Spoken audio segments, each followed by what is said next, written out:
நம்ம கண்கள்ல ஒரு தூசி விழுந்துருச்சுன்னா அப்படியே நம்ம எக்ஸ்பிரஷன், கை எல்லாம் அதுக்கு நேரம் என்ன செய்யும், போயிடும்.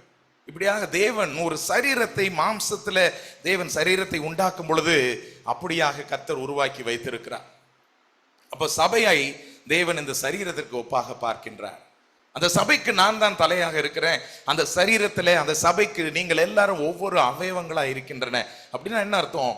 இங்க இருக்கிறதான ஒவ்வொரு அவயவங்களில யாருக்காகிலும் ஏதாகிலும் வேதனைகளோ கஷ்டங்களோ, சந்தோஷம் வந்தாலும் எல்லாரும் சந்தோஷப்படுவாங்க, துக்கம் வந்தாலும் இந்த முழு சபையும் அதற்காக துக்கப்படுகிறவர்களாக, ஆறுதல் படுத்த, நான் சொன்ன மாதிரி இந்த கை ஆட்டோமேட்டிக்கா போய் தடவி கொடுக்கிற மாதிரி ஆறுதல் படுத்துகிறவர்களாக, தைரியப்படுத்துகிறவர்களாக, தேர்தல் பண்றவர்களாக, உற்சாகப்படுத்துகிறவர்களாக நாம் வாழ வேண்டும் என்பதை ஆண்டவர் அந்த அடையாளத்திலே நமக்கு கொடுத்திருக்கிறார்கள். சபை என்பதுல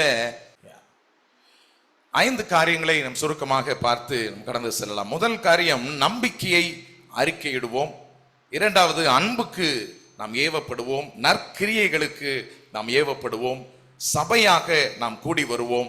ஒருவருக்கொருவர் புத்தி சொல்ல கடவோம் என்கிறதான இந்த 5 காரியங்களையும் ஒன்றன் பின் ஒன்றாக நாம் பார்த்து நாம் கடந்து செல்ல போகின்றோம். நம்பிக்கையை அறிக்கையிடுவோம். முதல் காரியம், நம்பிக்கையை அறிக்கையிடுவோம். 23வது வசனம் சொல்லுகிறது, அல்லாமலும் நம்முடைய நம்பிக்கையை அறிக்கையிடுகிறதில் அசைவில்லாமல் உறுதியாய் இருக்க கடவோம். நம்முடைய நம்பிக்கையை அறிக்கையிடுகிறதில் அசைவில்லாமல் உறுதியாய் இருக்க கடவோம் என்று வேதவசனம் நமக்கு சொல்லுகிறது. ஒரு காரியத்தை குறித்து when we want to profess, ஒரு காரியத்தை குறித்து நாம் சொல்ல வேண்டும், அறிக்கையிட வேண்டும், அதை நம்பிக்கையோடு நம்ம முழு உறுதியாக நம்ம அறிக்கையிட வேண்டும் என்று சொன்னா நம்ம கொஞ்சம் அதுல ரொம்ப கன்வின்சிங் ஆயிருக்கணும். நம்ம எல்லாரும் மேபி ஒரு பைக்கோ காரோ நம்ம வாங்க போகும் பொழுது அப்படியே காசு இருக்குன்னு உடனே நேராக போய் ஒரு கடையில் போய், பலசர கடையில் போய் ஜாமான் வாங்குற மாதிரி நம்ம போய் ஒரு பைக்கையோ காரையோ என்ன செய்ய போறது இல்லை, வாங்க மாட்டோம். முதல்ல மேபி ஒரு அட்வர்டைஸ்மெண்ட்ல எங்கேயாவது என்ன செய்திருப்போம், ஒருவேளை பார்த்துருப்போம். இல்லை யாராவது நம்முடைய ஃப்ரெண்ட்ஸ் யாராவது அந்த பைக்கே வச்சிருக்கலாம் அல்லது அந்த காரையை வச்சிருக்கலாம், அவங்க அதை வச்சிருப்பாங்க, அதை பத்தி நிறைய அவங்க சொல்லுவாங்க, நமக்கும் அந்த காரை பத்தி பார்த்த உடனே அது கொஞ்சம் பிடிச்சிருக்கும். அப்போ முதல் காரியம் நம்ம அதை பார்க்கின்றோம். இரண்டாவது காரியம், அந்த காரியத்தை குறித்து நம்ம அதிகமா என்ன செய்ய பார்க்கிறோம், கேள்விப்படுகிறோம். நம்ம அவங்க சொல்றதை கேள்விப்பட்டது மாத்திரம் இல்லாம நம்ம போய் கொஞ்சம் ரிசர்ச் பண்ணுவோம். மேபி இதுல வேற என்ன ஃபங்க்ஷன்ஸ் இருக்கு, இந்த கார் வாங்கினா எனக்கு எப்படிலாம் யூஸ்ஃபுல்லா இருக்கும், இதுல என்ன ரேட் வருது, இது எவ்வளவு மைலேஜ் கொடுக்குது, இது என்ன அப்படின்ற நிறைய காரியங்களை நம்ம அதை தேடி தேடி தேடி போய் நம்ம விசாரிக்க பார்ப்போம், அதை ஆராய்ச்சி செய்து பார்ப்போம். அதெல்லாம் செய்து பார்த்த உடனே மேபி அதுக்கப்புறம் நம்ம போய் விசாரிக்கிறதுக்கு அந்த ஷோரூமுக்கு ஒரு வேலை போகலாம். அந்த ஷோரூம்ல போய் விசாரிச்ச உடனே அங்க இருக்கிறவங்களும், அந்த மெக்கானிக்கா இருக்கலாம் அல்லது அந்த சேல்ஸ் பர்சன், அந்த காரை குறித்து இன்னும் அதிகமாக நமக்கு விளக்கத்தை சொல்லுவாங்க. சொல்லிட்டு அவங்க சொல்லுவாங்க, வாங்க சார் ஒரு டெஸ்ட் டிரைவ் வேணா என்ன செய்து பார்க்கலாம், பண்ணி பார்க்கலாம் வாங்க. அப்போ நம்மளுக்கு இன்னும் கொஞ்சம் கன்வின்சிங் ஆகும். அதில் உட்கார்ந்து நம்ம என்ன செய்ய பார்க்குறோம், அதை ஓட்டி பார்க்குறோம். ஓட்டி பார்க்கும்பொழுது சொல்லுவார், சார் இதில் எப்படி அப்படின்னு அவங்க போகும்பொழுதும் அந்த கூட வரக்கூடிய அந்த சேல்ஸ் பர்சன் எல்லாத்தையும் எக்ஸ்பிளைன் பண்ணிட்டே வருவாங்க. நம்ம ஓட்டி பார்த்த உடனே இன்னும் கொஞ்சம் நம்மளுக்கு என்ன ஆகிடும், கொஞ்சம் கன்வின்சிங் ஆகிடும். அப்புறம் இன்னும் அதை பற்றி உண்டான ரிவ்யூஸ் இதெல்லாம் பார்த்த பிறகு, கான்ஃபிடன்ஸ் வந்த பிறகு, அதுக்கப்புறம் நம்முடைய பணத்தை எடுத்துக்கொண்டு அல்லது அதுக்கு ஒரு லோனுக்கு நம்ம அதை ப்ரிப்பேர் பண்ணி போகிறோம் அப்படின்னா அதற்கு நேராக ப்ரிப்பேர் பண்ணி போய் அந்த காரியத்தை நமக்கு சொந்தமாக என்ன செய்து கொள்வோம், மாற்றிக்கொள்வோம். நாம முதல்ல தேவனை பற்றி அறிந்து கொள்ளும் பொழுதும், முதலாக தேவனுடைய சத்தியத்திற்குள்ளாய் நாம் வரும் பொழுதும் இப்படித்தான் நம்முடைய வாழ்க்கையில ஒரு தேவையோட கூட இருந்திருப்போம், ஒரு வேண்டுதலோட கூட இருந்திருப்போம். ஆண்டவரே இது என் காரியத்துல என் வாழ்க்கையில இப்படி நடக்குமா ஆண்டவரேன்னு கூட நம்ம கேள்விப்பட்டிருக்க மாட்டோம். முதல்ல நான் சொல்றது, ஆண்டவரை கேள்விப்படும் பொழுது யாராவது ஒருத்தர் அங்கு சொல்ல வேண்டும். எங்கேயாவது ஒரு இடத்துல தேவனுடைய வசனம், கர்த்தர் நல்லவர் என்பதை ருசித்து பாருங்கள், கர்த்தர் உங்களோடு கூட இருக்கிறார், நீங்க பயப்படாதீங்க, நீங்க கலங்காதீங்க, நீங்க சோர்வடையாதீங்க, அவர் நமக்கு எப்பொழுதும் துணை நிற்கிறார், அவர் நம்மை உள்ளம் கைகளில வரைந்து வைத்திருக்கிறார். இப்படி சில நம்பிக்கை தருகிறதான தேவனுடைய வசனங்கள் ஜனங்களுக்குள்ளாய் போய் சேர வேண்டும். ஜனங்களுக்குள்ளாய் போய் சேர வேண்டும் என்று சொன்னா அங்கங்கே ஒருவேளை போஸ்டர்ஸ் அடிச்சு சில நேரங்கள்ல நம்ம பார்க்கிறோம், வெறும் வசனங்களை மாத்திரம் போட்டு போஸ்டர்ஸ் அங்கங்க அடிச்சு ஒட்டி இருக்கிறாங்க. எங்கேயாவது ஜனங்கள் கேள்விப்படணும். அடுத்து யாராவது நண்பர்கள் யாரையாவது அவர்களிடத்துல, ஆகையால் தான் நம்ம ஆராதிக்கும் பொழுது கூட நம்முடைய வேலை பார்க்கிற இடங்கள்ல, நம்முடைய நண்பர்களிடத்துல நமக்குள்ளாக கர்த்தர் நல்லவராக இருக்கிறார், நான் அனுபவித்திருக்கிறேன், அவருடைய வார்த்தையின் மூலமாக, அவரோடு கூட நான் ஜெபிக்கிறது மூலமாக, அவரோடு கூட நான் இசைந்து வாழ்கிறது மூலமாக என் வாழ்க்கையில நான் மிகப்பெரிய ஆசீர்வாதங்களை நான் அனுபவித்திருக்கிறேன் என்று சொல்லி நம்முடைய நம்பிக்கையில, நம்முடைய வாழ்க்கையில நம்ம டோட்டலி கன்வின்சிங் ஆயிருந்தோம் சொன்னா, எப்படி ஒரு காருக்கு நம்ம ரெக்கமெண்ட் பண்றோமோ, எப்படி ஒரு பைக்குக்கு ரெக்கமெண்ட் பண்றோமோ, எப்படி ஒரு காரியத்திற்கு இன்னொரு நபருக்கு நம்ம ரெக்கமெண்ட் பண்றோமோ, அதே போல நிச்சயம் நம்முடைய ஆண்டவராக இயேசு கிறிஸ்துவை நம்ம என்ன செய்வோம்? ரெக்கமெண்ட் பண்ணுவோம். தேவன் அதைத்தான் இந்த இடத்துல நம்முடைய நம்பிக்கையை அறிக்கையிடுகிறதுல உறுதியாயிருக்க கடவோம் என்று சொல்லுகிறார். ஆண்டவர் நம்மிடத்துல வரும் பொழுதும், ஆண்டவருடைய வார்த்தைகள் நமக்கென்று வரும் பொழுதும் அதை நாம் கேள்விப்பட்டோம், அதை அனுபவித்தோம். சரி, சர்ச்சுக்கு போய் பார்க்கலாம் அப்படின்னு முதல்ல நம்ம வந்திருப்போம். பாஸ்டர் ஏதோ சொல்றாங்க, சில நேரங்களில் முதல்ல வந்திருக்கு. சில நபர்கள் இங்க உட்கார்ந்துருக்காங்க, மேபி வினோத், கௌசல்யா, அவங்களாம் இருக்கிறாங்க. இந்த இடத்துல வரும் பொழுது ஏதோ பேசுறாங்க, முழுமையுமா உங்களுக்கு புரிந்திருக்காது. என்ன இங்க பேசுறாங்க, என்ன இங்க பாடுறாங்கன்னு முழுமையுமா முதல் தடவை வரும்பொழுது ஒருவேளை புரிந்திருக்காது. ஆனால் நீங்க வர வர வர இந்த பிரசன்னத்தில் இருக்கும் பொழுது, இந்த வார்த்தைகளை கேட்கும் பொழுது, நான் ஜெபிக்கும் பொழுது என் வாழ்க்கையில் இப்படி ஒரு மாற்றங்கள் வருது. நான் இதை போய் வேண்டிக் கொள்கிறதுக்கு, நான் தொடங்குறதுக்கு முன்னமே ஆண்டவருடைய பதில் என்னுடைய வாழ்க்கையில வருது. அப்படிங்கிறதெல்லாம் நீங்க அனுபவிக்க அந்த டிரைவிங் சீட்ல உட்கார்ந்து ஓட்டி பார்க்க அந்த அனுபவம் நமக்குள்ளாக ஒரு பெரிய நம்பிக்கையை ஏற்படுத்துகிறது. இன்றைக்கு நம்ம தைரியமா இந்த இடத்துல முன்னாடி வந்து நின்றாலும் சரி, அல்லது மற்றவர்களிடத்துல நான் கிறிஸ்தவன், நான் கிறிஸ்துவை பின்பற்றுகிறவன், நான் கிறிஸ்துவை பின்பற்றுகிறேன் என்று சொல்லி தைரியமாய் நம்ம சொல்லுகிறோம் என்று சொன்னா, அதுக்கு காரணம் நாம் தேவனை அனுபவித்திருக்கிறோம். அவருடைய வார்த்தையை நம்முடைய வாழ்க்கையில செயல்படுகிறதை நாம் என்ன செய்திருக்கிறோம்? அனுபவித்திருக்கிறோம். அப்ப நம்ம அனுபவித்திருக்கிறோம் என்று சொன்னால், ஆண்டவர் நமக்கு ஆலோசனையாக இந்த வசனங்களிலே சொல்கிறதான காரியம், நம்முடைய நம்பிக்கையை அறிக்கையிடுகிறதில் அசைவில்லாமல் உறுதியாய் இருக்க கடவோம். நம்முடைய நம்பிக்கையை அறிக்கையிடுகிறதில் அசைவில்லாமல் உறுதியாய் இருக்க கடவோம். நான் இடையில கொஞ்சம் தண்ணி குடிச்சுக்கிறேன், நீங்க just bear with me.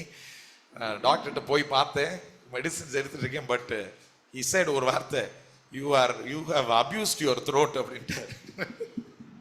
So you have to give a lot of rest உன்னுடைய த்ரோட்டுக்கு அப்படின்னு. ரெஸ்ட் கொடுக்குற மாதிரி வேலை இல்லை, but I'm still trying my best. So just bear with me when I take off.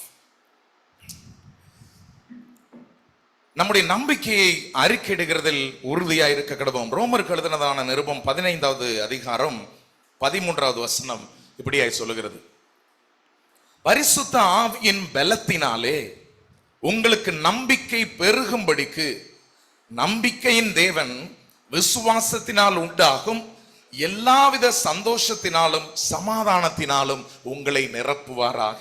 இப்படி ஒரு அருமையான வசனம் பாருங்க.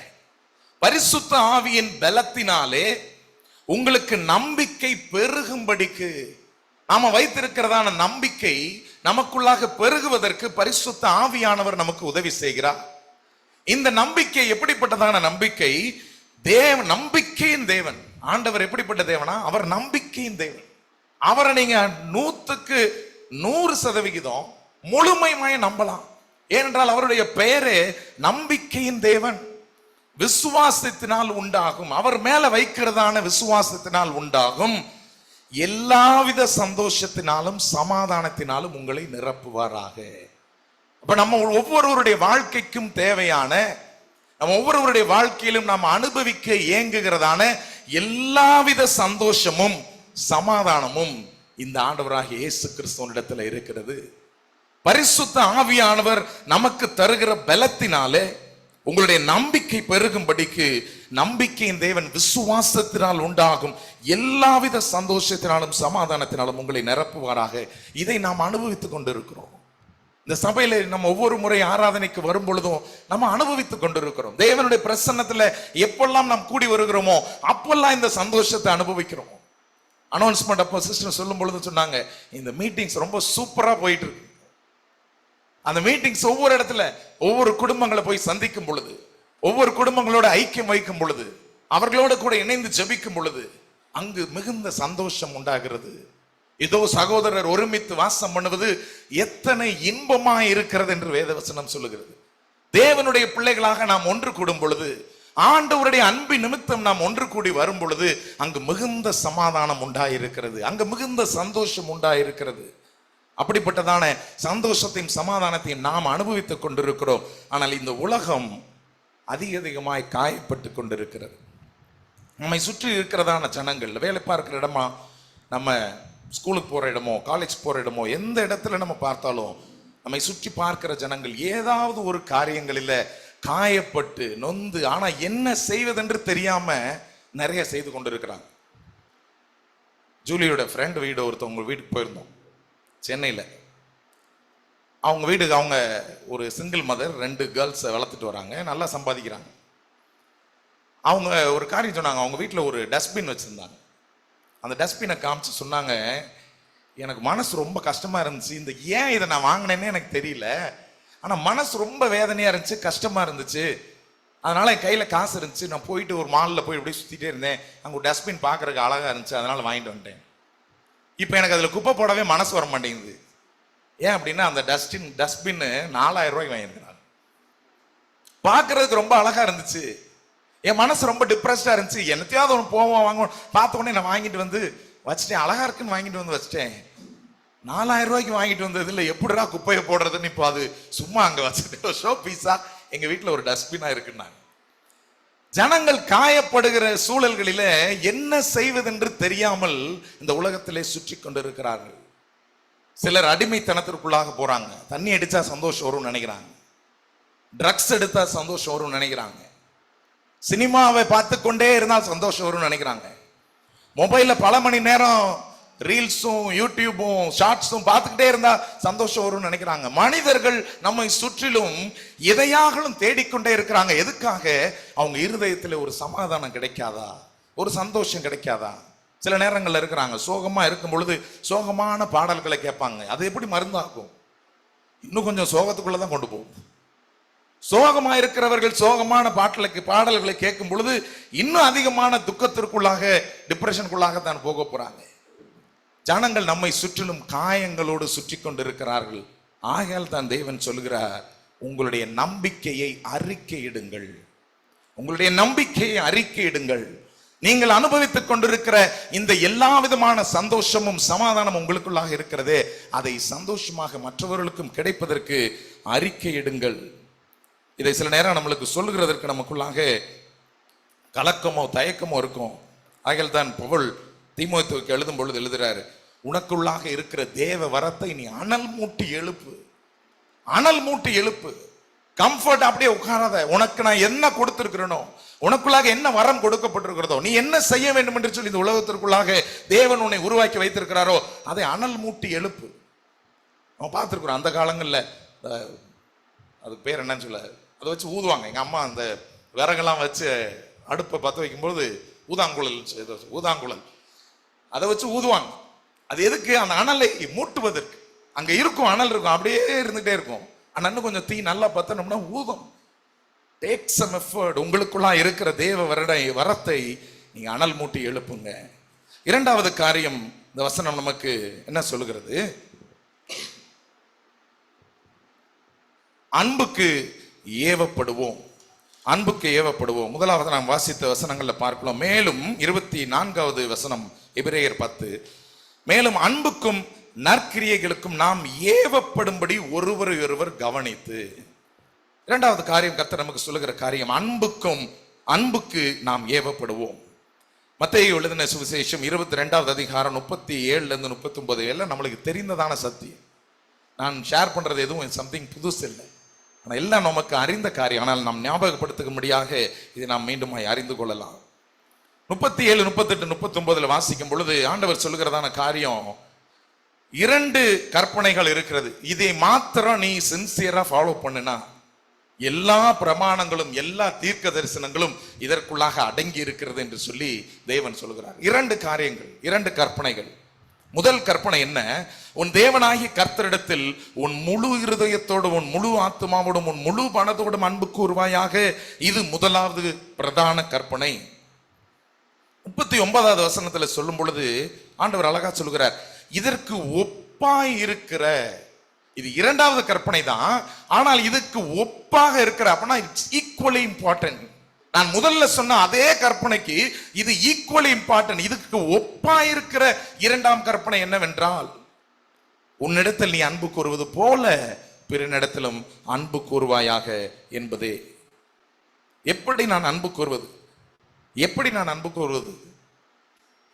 அடிக்கடி சொல்லுவாங்க, நான் உன்னை நேசிக்கிறேன் வாயில சொல்லிக்கிட்டே இருந்தா அது போதாது. your love need to be in action. உங்களுடைய அன்பு செயல்களிலே வெளிப்பட வேண்டும் என்று சொல்வது நமக்கு ஆண்டவர் கொடுத்திருக்கிற வார்த்தைகளாக இருக்கிறது. ஹாஸ்பிட்டல்ல யாராவது முடியாம இருக்கும் பொழுது நம்முடைய அன்புக்குரியவர்கள், சபையில் இருக்கிறவங்க அல்லது நம்முடைய வேலை ஸ்தலத்தில் இருக்கிறவங்க, நம்முடைய நண்பர்கள், நம்ம வீட்டு பக்கத்தில் இருக்கிறவங்க யாராவது முடியாம இருக்கிறாங்களா, அவர்களை போய் விசாரிக்கிறது, அவர்களை போய் பார்க்கிறது. நிறைய நேரங்களில் நம்மளுக்கு நம்ம தெருவில் யார் யார் இருக்கிறாங்கன்னே நமக்கு என்ன செய்யாது, தெரியாது. ஏன்னா எதுக்கு பிரச்சனை, அவங்களோட போய் நம்ம பேசிக்கிட்டு அவங்களுக்கு. ஆனால் எவ்ரி டைம் கிறிஸ்மஸ் வரும்போது அது நம்மளுக்கு ஒரு பெரிய ஆப்பர்ச்சுனிட்டி. அல்லது சின்ன பிள்ளைங்க இருக்கிறாங்க அப்படின்னா, ஜூடு, எங்கள் வீட்டில் ஜூடு இருக்குன்னா ஜூடை வச்சு ஒரு ஆப்பர்ச்சுனிட்டி, அந்த செட்டு பசங்களை எல்லாரையும் அவங்க வீட்டுக்கு எல்லாரையும் போய் பர்த்டேக்கு வீட்டுக்கு வர வச்சோம். At least we develop some kind of connection அவங்களோட. அதோட கிறிஸ்மஸ் வரும் பொழுது எல்லார் வீட்டுக்கும், பக்கத்தில் இருக்கிறவங்க எல்லார் வீட்டுக்கும் மேபி ஒரு கேக், அதோட சேர்த்து ஒரு வசனம், இல்லை நம்ம வீட்டில் கிறிஸ்மஸ் செலிப்ரேஷன் எல்லாரும் வாங்கன்னு சொல்லி கூட நம்ம அவங்கள நம்ம வீட்டுக்கு கூப்பிட்டு என்ன செய்யலாம், ஒரு செலிப்ரேஷன் பண்ணலாம். Making the most of every opportunity. நமக்கு கிடைக்கிற ஒவ்வொரு சந்தர்ப்பங்களையும் நாம் பயன்படுத்தி கொள்வது. நிறைய நேரங்களில் இந்த உலகத்தில் ஜனங்கள் மற்றவர்களிடத்துல போய் அன்பு செலுத்துவதில், கவனிப்பதில் ஒரு சில பயங்கள் என்ன அப்படின்னா, ஒன்று, அவங்களுக்கு ஒவ்வொருத்தருக்குமே இருக்கிற பர்சனல் இஷ்யூஸ். என் பிரச்சனையவே என்னால் பார்க்க முடியல, நான் போய் எங்க இன்னொருத்தருக்கு போய் பார்க்கறது அப்படின்னு நம்ம நிறைய நேரங்களில் நினைத்து நம்மளை என்ன செய்து கொள்கிறோம், நம்ம அடக்கி கொள்கிறோம். மேபி இன்னொரு காரியம் என்னன்னா, அவங்களுக்கு நம்மளுக்கு செட் ஆகாது, அவங்களுடைய தாட் ப்ராசஸ்க்கும் நம்ம தாட் ப்ராசஸ் செட் ஆகாது, அதனால அதை தள்ளி வச்சுக்கிறதே நல்லது அப்படின்னு நம்மளாம் என்ன செய்துக்கிறோம், நம்ம நினைத்துக் கொள்கிறோம். நிறைய நேரங்களில் நான் இதை யோசிக்கும் பொழுது ஆண்டவரை தான் யோசிப்பேன். கூட 12 பேரை வச்சு 3.5 வருஷம் ஊழியம் செய்தார். 12 பேர்ல ஒருத்தன் திருடனா இருக்க போனான்றது முதல்ல அவருக்கு தெரியும். தெரிஞ்சே கூட தான் என்ன செய்திருந்தாரு, வச்சிருந்தார். 12 பேரும் ஒரே மாதிரிலாம் இல்லை, 12 பேரும் ஒவ்வொரு பர்சனாலிட்டிஸ். ஒருத்தர் டாக்டர், ஒருத்தர் மீன் பிடிக்கிறவர், ஒருத்தர் வரி வசூல் பண்றவர், ஒவ்வொருத்தரும் ஒவ்வொரு ப்ரொஃபஷனல் பேக்ரவுண்ட்ல இருந்தும் வந்தவங்க. இவங்களெல்லாம் ஒன்னா வச்சு ஒருத்தர் மேய்ச்சு அவர்களை நமக்கு ஒரு என்ன சொல்றது, ஒரு முந்தைய ஒரு முன்னுதாரணமாக ஆண்டவர் அவர்களை உருவாக்கி நமக்கு என்று வைத்திருக்கிறார் என்று சொன்னா, ஆண்டவர் எல்லாரையும் ஒன்றாக வைத்து கொண்டு செல்கிறதை, ஒருங்கிணைத்து ஒற்றுமையாய் கொண்டு செல்கிறதை ஆண்டவர் பிரியமாய் பார்க்கிறார் என்பதை நாம் பார்க்கின்றோம். அனைவரையும் அவர் நேசிக்கிறார் என்று சொல்லி நாம் பார்க்கின்றோம். மூன்றாவது காரியம், அன்புக்கும் நற்கிரியைகளுக்கும் நாம் ஏவப்படும்படி. மத்தேயு 5வது அதிகாரம் 16வது வசனத்துல இந்த வசனம் இப்படியாய் சொல்லுகிறது, மனுஷர் உங்கள் நற்கிரியைகளை கண்டு பரலோகத்தில் இருக்கிற உங்கள் பிதாவை மகிமைப்படுத்தும்படி உங்கள் வெளிச்சம் அவர்கள் முன்பாக பிரகாசிக்க கடவுது. அப்ப தேவன் எதை விரும்புகிறார், நாம் செய்யக்கூடிய நற்கிரியைகள். அதற்காக நம்ம என்ன செய்யறேன் பாருங்க அப்படி கிடையாது. ஆனால் நாம் செய்யக்கூடிய நற்கிரியைகள் பிதாவாகிய தேவனை மகிமைப்படுத்த வேண்டும். இவங்க மெய்யாகவே இவங்க ஆண்டவரை நேசிக்கிறவங்க தான். நிறைய நேரம் நம்ம கேள்விப்பட்டிருக்கோம், கிறிஸ்தவங்க மாதிரி இதை செய்ய முடியாது, கிறிஸ்தவர்கள் மாதிரி இந்த பணியை செய்ய முடியாது. இப்போ ஆக்சுவலா அதெல்லாம் மாறிக்கொண்டு இருக்கிறது. இது நம்ம அக்செப்ட் பண்ண வேண்டியது. கிறிஸ்தவர்கள் மீது இருந்ததான ஒரு நம்பிக்கை, கிறிஸ்தவர்கள்னா அவங்க ஒரு கிறிஸ்டினா இருந்தும் இப்படி செய்துட்டாங்களே, இப்படிலாம் நான் கேள்விப்பட்டிருக்கேன். அவங்க ஒரு கிறிஸ்டினா இருந்தும் இப்படி எல்லாம் பண்ணிட்டாங்களே அப்படின்னா என்ன அர்த்தம், கிறிஸ்தவர்களுக்கு என்று ஒரு மதிப்பை நமக்கு முன்பதாக ஏற்கனவே ஆண்டவராக இயேசு கிறிஸ்துவும் அநேக ஊழியங்களும் அநேக கிறிஸ்தவர்களும் முன்மாதிரிகளை நமக்கு ஏற்படுத்தி வைத்து விட்டு சென்றிருக்கிறாங்க. இன்றைக்கு எல்லாம் மாறுகிறது. சில நேரம் நியூஸ் படிக்கும் பொழுது இவரை கொலை பண்ணிட்டார், கொலை பண்ணவர் பேர் என்ன அப்படின்னு கேட்டா வில்சன் இருக்கும். இவர் இப்படிலாம் போய் இந்த காரியங்கள்லாம் பண்ணார், அவர் பேர் என்னன்னா அவர் மைக்கேல்னு இருக்கும். சில நேரங்கள் அப்படிப்பட்ட பெயர்களை, இந்த கொலை குற்றங்கள் இதெல்லாம் கேள்விப்படும் பொழுது ஆண்டவர் நாமம் இப்படி வீணா என்ன செய்யுதே போகுதே. இவர்கள் கிறிஸ்தவர்கள் என்று சொல்லி பெயர் கிறிஸ்தவர்களாக எப்படி நம்மளுடைய பெயர்கள் என்ன செய்கிறது? நீங்க நல்லா நோட்டீஸ் பண்ணி பாருங்க. சில நேரங்கள் நோட்டீஸ் பண்ணிருக்கேன், ஈவன் இந்த சினிமாக்கள்ல கூட வில்லன்களா வைக்கிறவங்களுடைய பேர் நிறைய நேரம் பாத்தீங்கன்னா கிறிஸ்டின் பேர் தான் இருக்கும். மைக்கேலா, ஆண்டனியா, நிறைய நேரங்கள். அது ஏன் அப்படி வைக்கிறாங்கன்னு தெரியல. ஆனா அப்படிப்பட்டதான ஒரு பெயர் இன்றைக்கு சமூகத்தில் அது நரேட்டிவ் கிரியேட் பண்ணி மாத்துறாங்களா என்னன்னு தெரியல. ஆனால் இப்படிப்பட்டதான கிறிஸ்தவர்கள் என்கிறதான நம்பிக்கை. அப்ப தேவன் இங்க சொல்லுகிறதான காரியம், மனுஷர் உங்கள் நற்கிரியைகளை கண்டு பரலோகத்தில் இருக்கிற உங்கள் பிதாவை மகிமைப்படுத்தும்படி உங்கள் வெளிச்சம் அவர்கள் முன்பதாக பிரகாசிக்க கடவுது. இயேசு கிறிஸ்து இந்த உலகத்திற்குள்ளாய் வரும் பொழுது நற்கிரியைகளை செய்கிறவராக அவர் வந்தார். அவர் வியாதியஸ்தவர்களை சுகமாக்கினார், குருடர்களுடைய கண்களை திறந்தார், முடவர்களை நடக்க செய்தார், மரித்து போனவர்களை உயிரோடு கூட எழுப்பினார், பசியோடு இருந்தவர்களுக்கு ஆகாரம் கொடுத்தார், பிசாசு பிடித்திருந்தவர்களை பிசாசின் பிடிகளில் இருந்து விடுதலை செய்தார். அவர் அநேக இடங்கள்ல சுற்றி திரிந்தார், நன்மை செய்கிறவராகவே சுற்றி திரிந்தார் என்று சொல்லி வேதத்திலே பார்க்கிறோம். இயேசு கிறிஸ்து நன்மை செய்கிறவராகவே சுற்றி திரிந்தார். நீங்களும் நானும் ஆண்டவரை போல ஒரு முன்மாதிரியாக தேவன் நம்மிடத்திலே விரும்புகிற காரியம் இந்த வசனம் சொல்லுகிறது. நற்கிரியைகளுக்கு நாம் ஏவப்பட வேண்டும். நற்கிரியைகளினாலே நாம் ஏவப்படுவோம். ஒருவருக்கொருவர் தங்களை காட்டிலும் பிறர்களை, மற்றவர்களை என்ன செய்யுங்க, முன்னாடி என்ன செய்யுங்க, consider others better than yourself. வேத வசனம் சொல்லுகிறது. அவர்களை முன்பதாக நாம் வைத்து பார்க்க வேண்டும் என்று சொல்லி அப்போஸ்தலர் 10வது அதிகாரம் 3-4வது வசனம். அப்போஸ்தலர் 10:3-4 யாராவது எடுத்தீங்கன்னா நீங்க வாசிக்கலாம். அப்போஸ்தலர் 10வது அதிகாரம் 3-4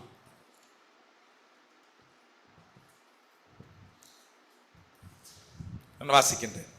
பகலில் ஏறக்குறைய 9ஆம் மணி நேரத்திலே தேவனுடைய தூதன் தன்னிடத்தில் வரவும் கொர்நேலியுவே என்று அழைக்கவும் பிரத்யட்சமாய் தரிசனம் கண்டு அவனை உற்று பார்த்து பயந்து, ஆண்டவரே என்ன என்றான். அப்பொழுது அவன், உன் ஜெபங்களும் உன் தர்மங்களும் தேவனுக்கு நினைப்பூட்டுதலாக அவர் சந்நிதியில் வந்து எட்டி இருக்கிறது என்று சொல்லுகிறதை நாம் பார்க்கின்றோம். உன் ஜெபங்களும் உன் தர்மங்களும் தேவனுக்கு நினைப்பூட்டுதலாக அவர் சந்நிதியில் வந்திருக்கிறது. எங்க என்ன நடக்கிறது? கொர்நேலியு என்றதான ஒரு மனிதன் இருக்கிறான், ஒரு 100க்கு அதிபதி. அந்த மனுஷன் ஜெபித்துக் கொண்டிருக்கும் பொழுது தேவதூதர் அந்த இடத்துல வருகிறார்.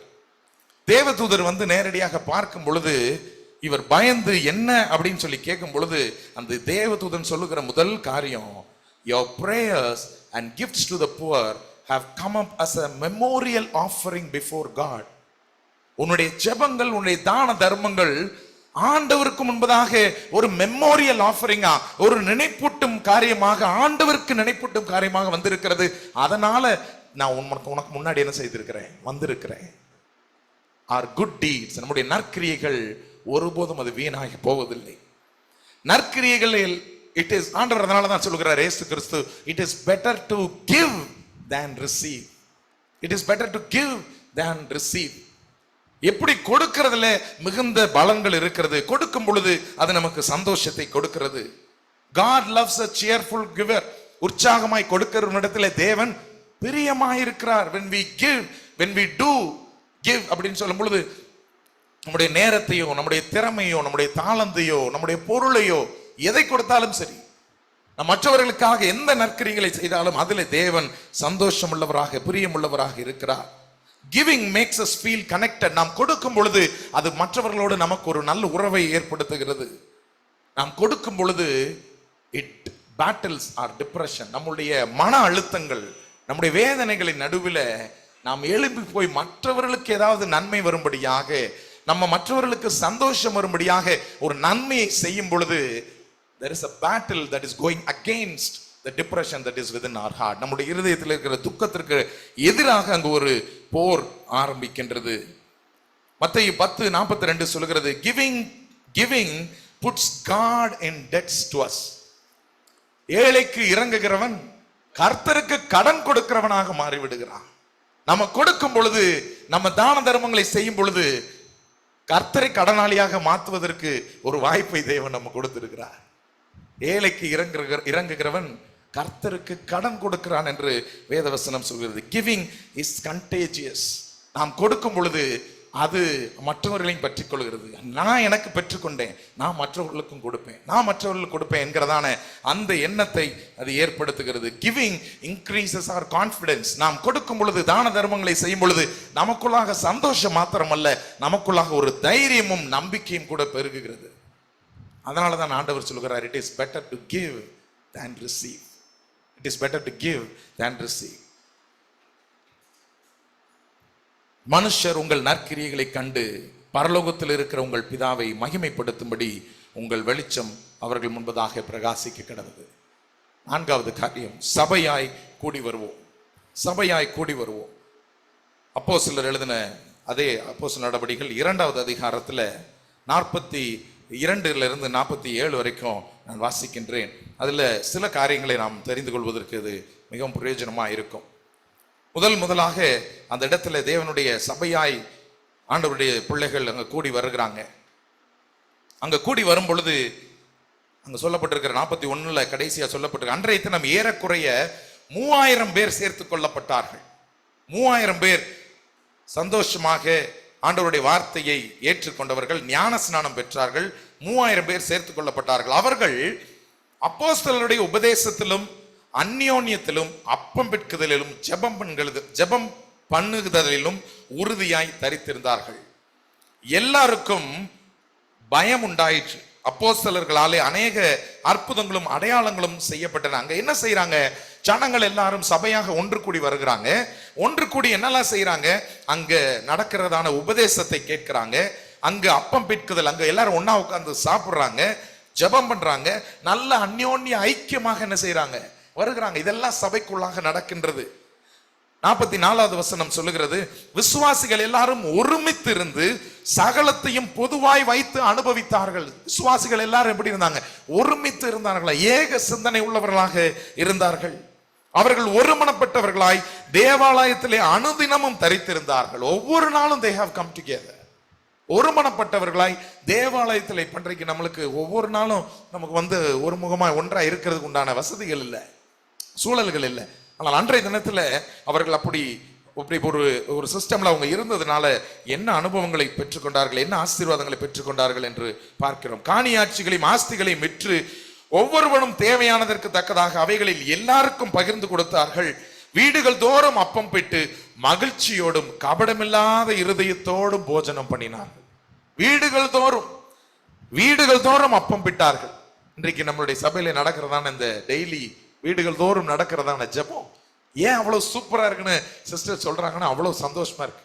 சம்டைம்ஸ் வயிறு தான் ரொம்ப டேமேஜ் ஆகும். டெய்லி போனீங்கன்னா டெய்லி சிக்கன் நான்வெஜ்ஜா அவ்வளவு சந்தோஷத்தோடு அங்க அந்த அன்பின் ஐக்கியம் எல்லாரும் ஒன்று கூடி ஜெபிக்கிறது, எல்லாரும் ஒன்றா அந்த உறவை இன்னும் கொஞ்சம் வலுப்படுத்துகிறது. வீடுகள் தோறும் அப்பம் பிட்டு மகிழ்ச்சியோடும் கபடமில்லாத இருதயத்தோடும் போஜனம் பண்ணி. எந்த கபடமும் கிடையாது, எந்த வைராக்கியம் கிடையாது, எந்த கோபங்கள் கிடையாது, எந்த ஈகோ கிடையாது. Just loving one another. ஆண்டவர் நேசித்த வண்ணமாகவே ஒவ்வொருவரும் போஜனம் பண்ணி 47வது வசனம் சொல்லுது, தேவனை துதித்து ஜனங்கள் எல்லாரிடத்திலும் தயவு பெற்றிருந்தார்கள். தேவனை துதித்துக் கொண்டிருந்தார்கள் எல்லாரும். ஜனங்கள் எல்லாரிடத்திலும் என்ன செய்தாங்களாம்?